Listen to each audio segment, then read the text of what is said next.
ஒவ்வொரு தடவையும் வந்து எங்களுக்கும் திமுகவுக்கு தான் போட்டி அப்படின்னு சொல்றாருண்ணே. ஒவ்வொரு வீட்லையும் சொல்றாரு.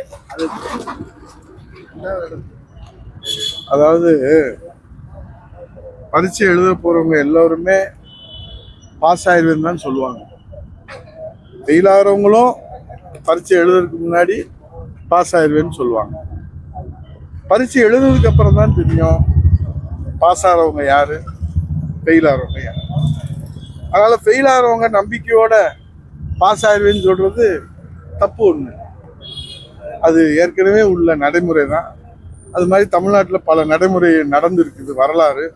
அந்த வரலாறும் அவருக்கு தெரியும், படிச்சிருக்காரு.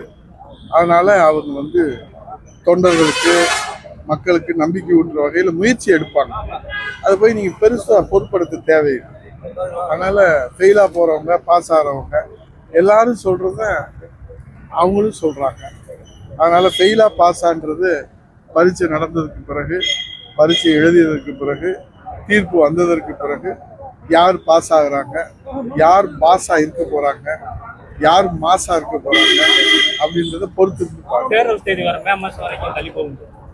இன்னைக்கு தானே கூட்டம் நடத்துறாங்க. கூட்டம் தலைமை தேர்தல் ஆணையம் நடத்தியிருக்கிறாங்க. அனைத்து கட்சிகளும் சந்திக்கிறாங்க. ஆட்சித்தலைவர்கள் எல்லாம் அர்ச்சனா பட்நாயக் தலைமை தேர்தல் அதிகாரி தலைமையில சந்திக்கிறாங்க. செய்திகள் வந்திருக்குது. நம்ம பொறுத்திருந்து தேர்தல் ஆணையத்தினுடைய அறிவிப்புகளை பார்க்கலாம்.